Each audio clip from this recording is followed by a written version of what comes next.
At the reunion, my brother said, to the guy who always arrives late, empty-handed, and still wants a seat at the table. Everyone laughed a little too loudly. I raised mine and said, to the guy who just paid off the mortgage you thought was yours. The silence was deafening, and then At the reunion, my brother raised his glass and said, loud enough for everyone to hear, to the guy who always arrives late, empty-handed, and still wants a seat at the table. Laughter rippled through the group, sharper than it should have been. Someone clapped. My cousin choked on her mimosa. Even Mom laughed like she didn't notice how red my ears turned. I raised my own glass, plastic, half filled with store-brand soda, and said, to the guy who just paid off the mortgage you thought was yours. The silence hit like a dropped plate. My brother's grin stuttered and fell. Mom blinked like she hadn't heard me right. Dad stopped chewing mid-bite. For once, the only sound was the wind brushing past the tent and the faint hum of someone's forgotten Bluetooth speaker. I sipped from my cup, nodded, and added, "You're welcome." That's when I knew I should have skipped the reunion. The picnic table was full, but no one looked at me. My sister turned back to the potato salad like it held state secrets. My uncle cleared his throat and muttered something about football. The same people who'd texted me last week asking if I could spot them just this once now couldn't meet my eye. Typical. Earlier that morning, I had swung by a gas station to grab chips and a six-pack. Nothing fancy, just something to say I didn't show up empty-handed. I wasn't trying to impress anyone. When I arrived, I saw my brother unloading catered trays from the back of his leased SUV. My sister-in-law was already arranging them like she was shooting a segment for daytime TV. Linen napkins, folded place cards, a balloon arch. I placed my grocery bag next to a mountain of hors d'oeuvres. It looked ridiculous. But that's always been my role, the quiet one, the late one, oh, he's just like that one. The guy who pays but never gets thanked. Who gets mocked and still shows up. Not anymore. They laughed like I was the punchline, but I'd been footing the bill for years. My brother, the same one who made that joke, lives in a house I helped him buy. Not legally. No one bothered with paperwork. Just endless, "I'll pay you back," man, text that slowly turned into radio silence. At some point, they stopped pretending I'd get repaid. I stopped pretending I believed them. I co-signed the loan when his credit was too shot for approval. That was 4 years ago. Since then, I've made 41 mortgage payments. He made 3, the first 3. My parents? Retired early, or at least that's what they told everyone. What they really meant was, we'll retire, and you'll keep the lights on. I paid the electric, the gas, the groceries, all while they told their friends they were living off wise investments and dignity. My mom calls it family support. I call it subsidized disrespect. Even my little sister, who posts motivational quotes about building your empire, lives rent-free in a condo I bought during the pandemic. She calls it manifesting stability. I call it squatting with Wi-Fi. No one ever said thank you. They said things like, "You're just better with money. You don't have kids, so it makes sense. You're single, you wouldn't understand." They made it sound like generosity was a personality flaw I needed to fix. Like I owed them for existing while unmarried. At first, I went along with it. It was easier than arguing. Every month, I sent the money. Every holiday, I showed up with bags of food no one touched. Every group chat, I watched them ignore my messages until it was rent week. But deep down, I kept hoping that if I gave enough, helped enough, they'd see me differently. They didn't. Instead, they sharpened the jokes. I became the one who worked too much, took life too seriously, and couldn't take a joke. They called me uptight while cashing my transfers. My brother once made a crack about me being the bank with no customer service. I laughed then. Not anymore. Because here's the truth. I wasn't quiet because I didn't notice. I was quiet because I was measuring. Every jab, every eye roll, every time they made me feel small for showing up tired, for not dressing right, for not having a family of my own. I was tracking it all. And the irony? They thought they were above me because they needed me. That's the delusion dependency creates. The more I gave, the more invisible I became. They built a whole ecosystem on my silence. My parents didn't downsize because I was their safety net. My brother didn't budget because I covered the shortfalls. My sister kept shopping because she assumed I'd swoop in before the credit card bill hit. It was a game of chicken I never agreed to play. I remember one night, I called my dad to say I'd be late on the next payment. Just 1 week. I had a medical bill. Nothing major. Just a checkup that came out higher than expected. He sighed and said, "I guess we'll have to figure something out then." Like my health was an inconvenience. That's when I realized I wasn't a son anymore. I was a wallet with Wi-Fi, a ghost who paid the rent. And once you see it, you can't unsee it. The most brutal part? They convinced me I was lucky. At least you're in a position to help, my mom once said. Like I hadn't worked every weekend for 5 years. Like I hadn't skipped vacations, dinners, even dates, because someone needed a short-term loan. They needed me, but they never respected me. And I had enabled every inch of it. Not with kindness, but with fear. Fear that if I stopped giving, I'd lose them, that they'd leave me completely. But then one day, I looked around and realized they were never really with me. They were just orbiting my usefulness. That's when the guilt started to rot. And the rot turned into rage. I didn't shout. I didn't slam doors. I just stopped replying to, hey, quick question, texts. I let Venmo requests expire. I stopped reminding them when bills were due. And I watched. My brother started calling me cold. My sister said I was going through something. My mom blamed my mood swings. No one asked if I was okay, only why the money stopped. It was almost poetic. The moment I stopped paying, I became the villain. But here's the twist they didn't see coming. I was done apologizing for their dependence. I didn't know them my exhaustion. I didn't know them my credit score. I didn't know them my silence. So at that picnic, when my brother raised his glass and tried to embarrass me in front of a crowd, I didn't flinch. I stood my ground. To the guy who just paid off the mortgage you thought was yours. And the look on his face, the sudden math he had to do in his head, was better than applause. Because for once, they were the ones caught off guard. For once, I was the one rewriting the script. The text came 3 days after the reunion. Hey bro, can you send the usual for the house? We're cutting it close this month. No greeting. No comment about the toast. No acknowledgement that I just lit their little fantasy on fire and walked away. I stared at the message. Then I closed my phone. I didn't answer that day. Or the next. It was a strange new sensation, silence. Not guilt. Not anxiety. Just silence. I spent that weekend walking, cooking, reading. It felt like I was living inside someone else's life. One that wasn't haunted by the ticking clock of other people's bills. Then on Monday, a follow-up pinged in. Just checking again. Need to make the payment by Wednesday. Let me know. Still nothing about the picnic. Still pretending like nothing had changed. So I answered, no. The typing bubble popped up instantly. What do you mean no? Then, wait, are you serious? And finally, you can't just stop. That's not fair. I didn't argue. I didn't explain. I let it hang. Later that night, my sister called. I didn't pick up. She left a voicemail. Something about being behind. About how Ethan's trying. And I'm really stressed right now. I listened to the whole thing, then deleted it. The next morning, my mom texted. Can we talk? I'm worried. This isn't like you. That part made me laugh, because this was exactly like me. The me they'd never bothered to see. I texted back.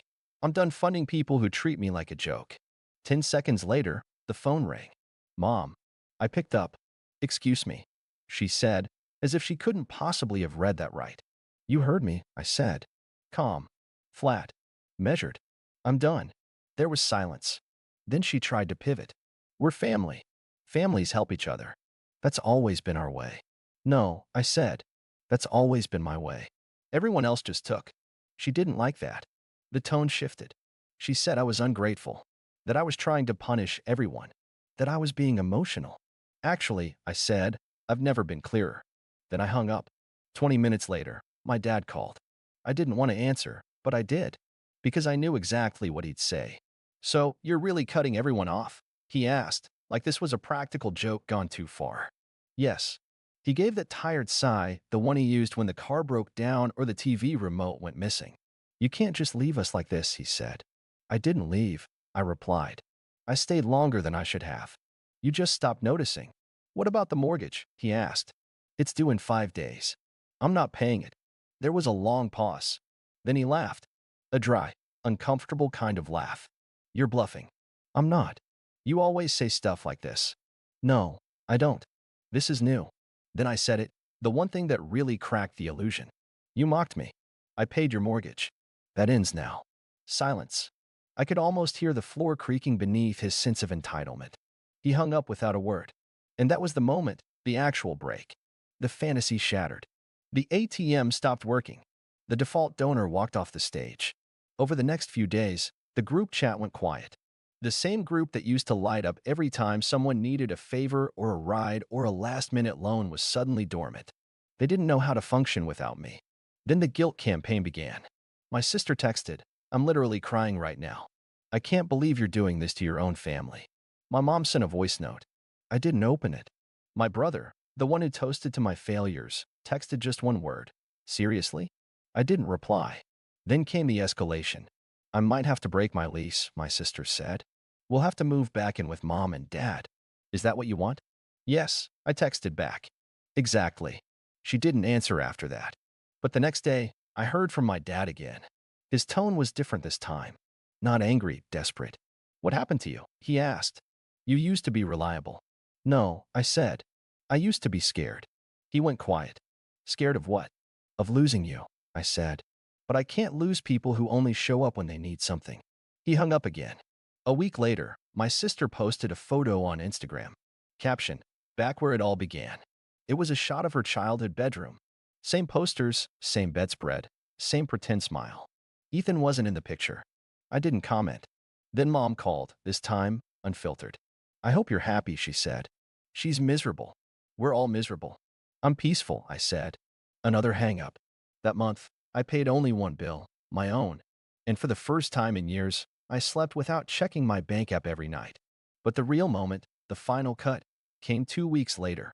My dad called one last time. I answered. "We're not going to make the payment," he said. "I know.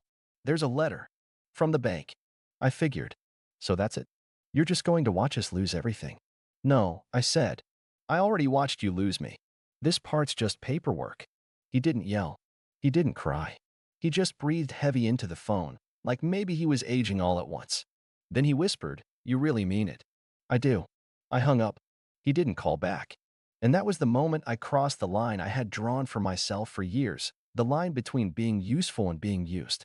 I didn't burn the bridge. I just stopped holding it up. I didn't hear from anyone for almost a month. The silence was glorious. No texts. No calls. No emails wrapped in guilt or emojis. It was like the whole family retreated into a bunker, trying to figure out how to survive without the human piggy bank.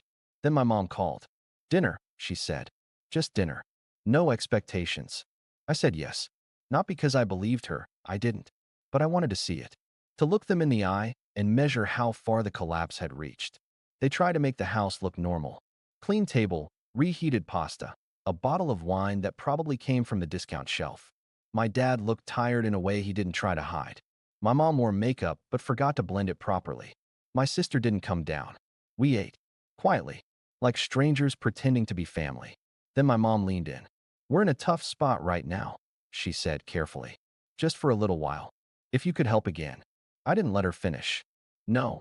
Her face didn't move, but her eyes did. Sharp, defensive, calculating. "It's not about the money," she said. "It's always been about the money," I replied. "You just hated that I pointed it out." My dad tried to shift gears. "We're trying, okay? But we're not young anymore. We can't just start over." "Then downsize," I said. "Move. Get a roommate. Sell the house.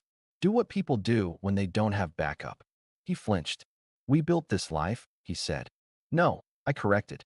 "You borrowed it." "I built it." Silence again. Then I said something that changed everything. "I'm hosting a picnic. 1 month from now. Just us. No cousins. No neighbors. No plus ones. I'll bring something to the table, but it won't be money." They didn't ask questions. They knew me well enough to be scared. The next day, I started making calls. Not to loan officers or accountants, to hiring managers. I reached out to my old college roommate, who now managed logistics for a warehouse chain. Asked if he needed someone dependable.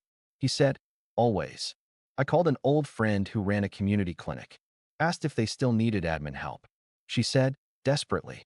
I talked to a woman I met through a charity auction who coordinated events for a food bank. She was looking for reliable prep staff. I told her I had a name. Within 2 weeks, I had job offers lined up. Real jobs. Nothing glamorous. Nothing viral. But stable, decent, honest. Then I printed them. One for each person. Picnic day came faster than expected. I brought a folding table, sandwiches, a water cooler, and a stack of envelopes. My parents showed up dressed for damage control. My dad wore a collared shirt that hadn't been ironed. My mom wore fake pearls and fake calm. My sister showed up in sunglasses and silence. No one brought food. Of course. We sat. They waited for me to apologize, or to soften, or to say something nostalgic. I didn't. I pulled out the folders and passed them around. "What's this?" my sister asked, flipping through hers like it was a prank. "Options," I said. "Jobs, not cash." She blinked. "You're kidding." "No," I said. She stared at me. "You expect me to work at a clinic answering phones?" "Yes." She scoffed. "You're punishing me." "No." I said again, calm as stone. "I'm offering help. Just not the kind that bankrupts me." My mom opened hers. She looked at the listing, then at me. "This is food prep," she said. "You used to volunteer doing exactly that," I said. "You were good at it." She said nothing. My dad looked at his sheet. It was a position for warehouse inventory. Flexible hours. Decent pay. Physically demanding. He exhaled through his nose. "You're serious." "Completely." Then came the explosion. "This is humiliating," my sister snapped. "You think you can just fix us with job ads?" "No," I said. "I think you can fix yourselves with them. Or don't. But don't ask me to drown so you can float." My mom tried a softer approach. "We're not built for this kind of work anymore." "Then live within your means," I replied. "Or ask someone else to carry you." "Oh wait, there is no one else, is there?"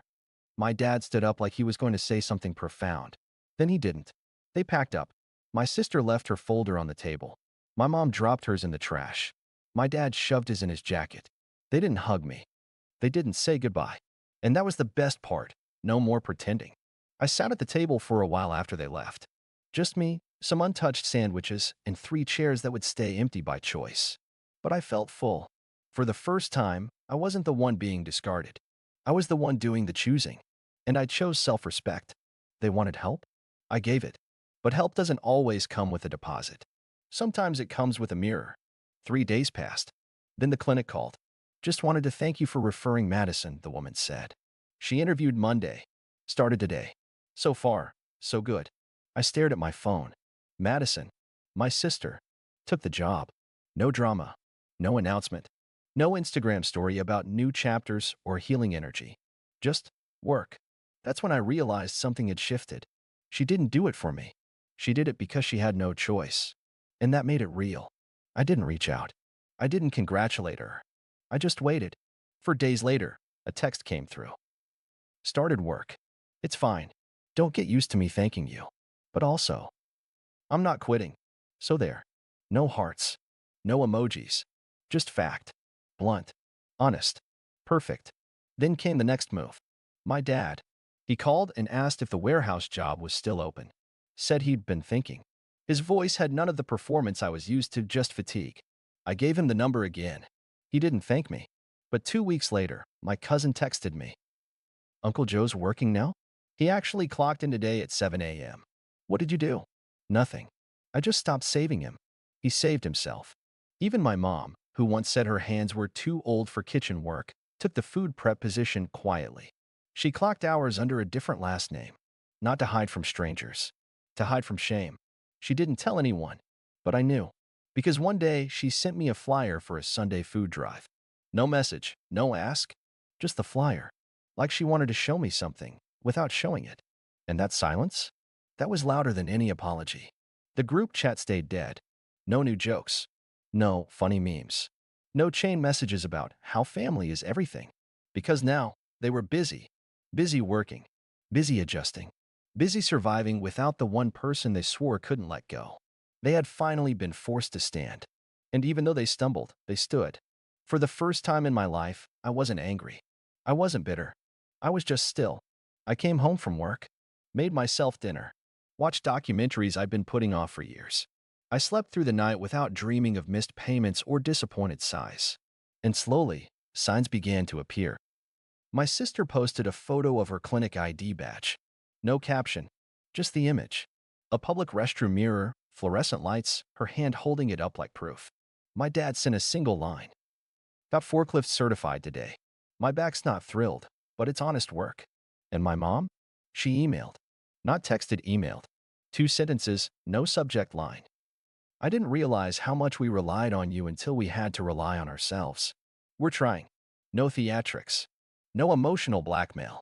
Just truth." And that's when I knew the shift wasn't just in them. It was in me.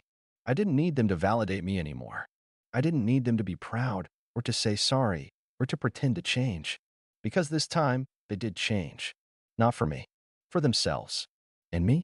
For the first time, I didn't feel like someone's crutch. I felt like myself. A month later, I sent one message to the family group chat. Hosting another picnic. Same spot.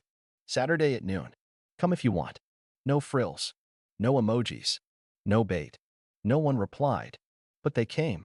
My sister arrived first. She was still in scrubs, hair pulled back, shoes scuffed from the clinic floor. She looked tired, not exhausted tired, but earned it tired. The kind that comes from finally carrying your own weight. Then my dad showed up. Khakis, plain polo, sunburned forearms. He looked smaller than I remembered, or maybe I had just finally stopped shrinking myself to fit around him. Last was my mom. No jewelry, no loud jacket, just a windbreaker, old sneakers, and silence. We sat at the same table as last time.